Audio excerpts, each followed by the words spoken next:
During my pregnancy, my husband changed.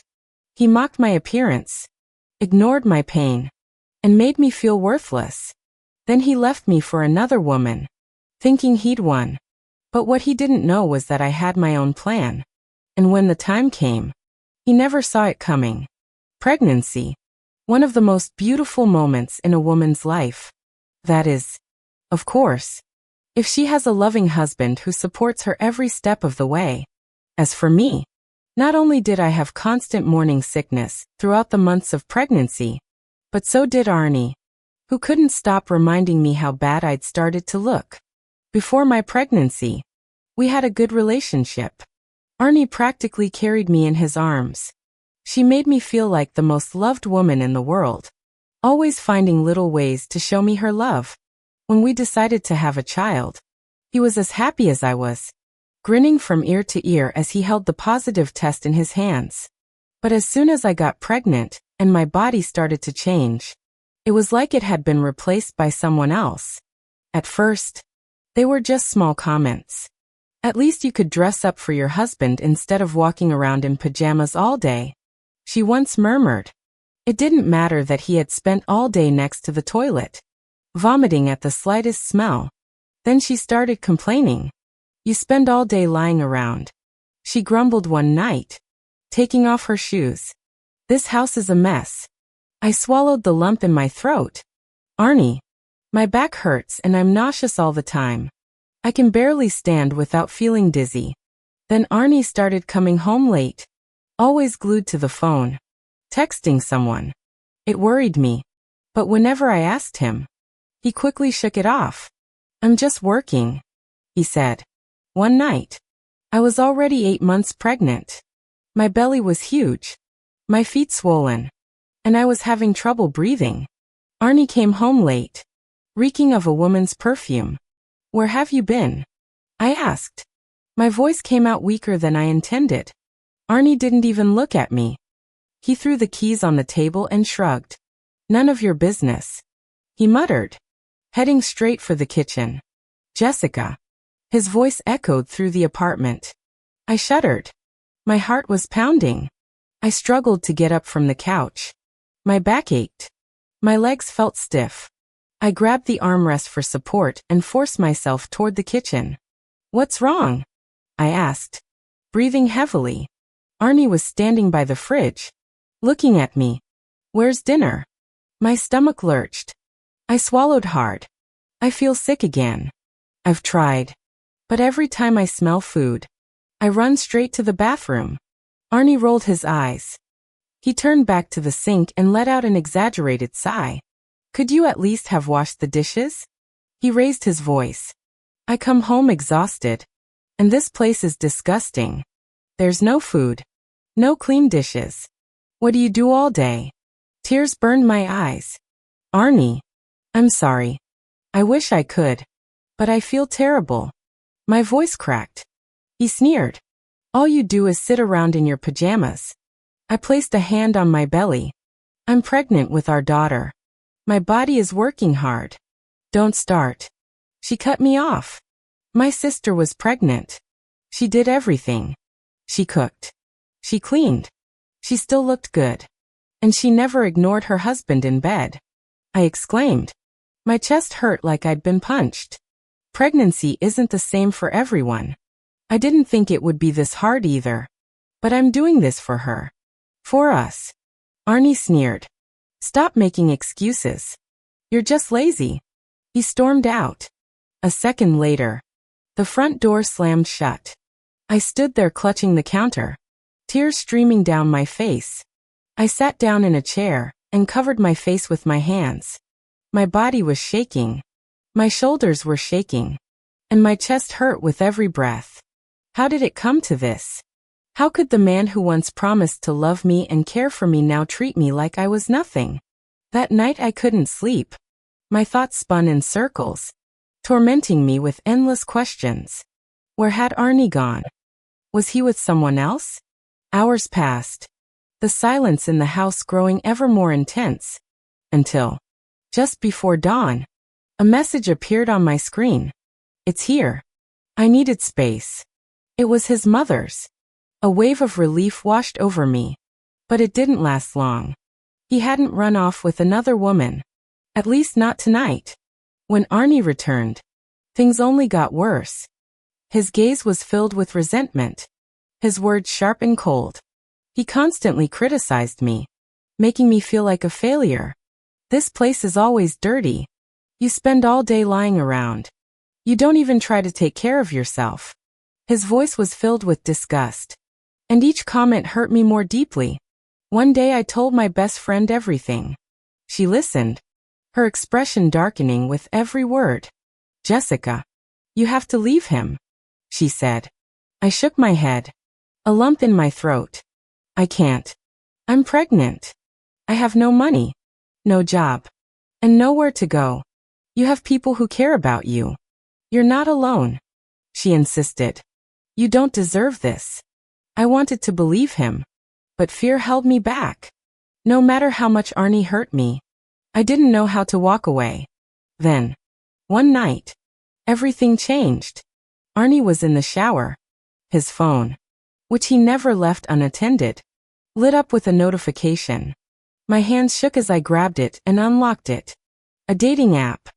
Dozens of messages. Women he'd been flirting with, seeing, and sleeping with while I was home. Pregnant with his daughter. My stomach dropped, and I clutched my belly as if I wanted to protect my baby from the pain. But in that moment, my mind cleared. I had to leave him, but I needed a plan. The next day, I started it.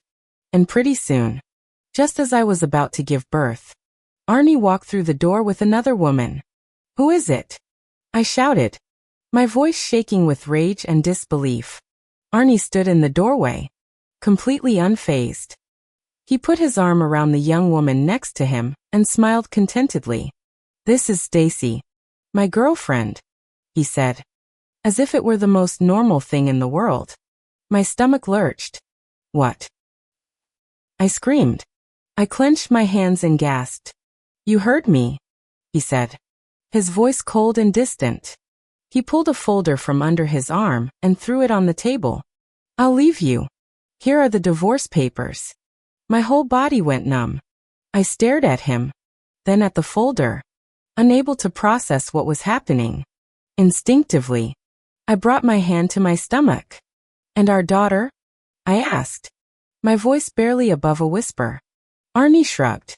"I don't want you or your daughter." My eyes filled with tears. "How could you do this to us? How could you be so cruel?" Arnie sneered. "Jessica, look at you. You've really let yourself go. There's nothing attractive about you. You just sit around whining all day. Stacy, on the other hand, is beautiful, young, and most importantly, she never says no to me." He pulled Stacy close and kissed her in front of me. My stomach lurched. My heart pounded. "You're a monster," I yelled. Without thinking, I grabbed the pen from the table and signed the papers. Arnie smirked. "At least I don't look like you." I glared at him. "I'll get my things when you're not home. Make it quick," he sneered. "Soon you'll be locked out of this house. It's my property." I spun around and slammed the door. He thought he'd won. He had no idea what was in store for him. I gave birth to my daughter the same day I finalized my divorce from Arnie. I felt like one life had ended, and another had just begun. I'd spent a month drowning in stress, terrified that I might harm my baby. But when I finally held her in my arms, all my fears vanished. Riley was perfect. Her tiny fingers wrapped around mine, her soft cries filling the hospital room. In that moment, I knew she'd saved me. For a while, we lived with my mother. She helped me with the baby, letting me rest when exhaustion took hold. My body recovered quickly, and when I looked in the mirror, I barely recognized myself. I'd lost weight, but I'd gained something else, strength.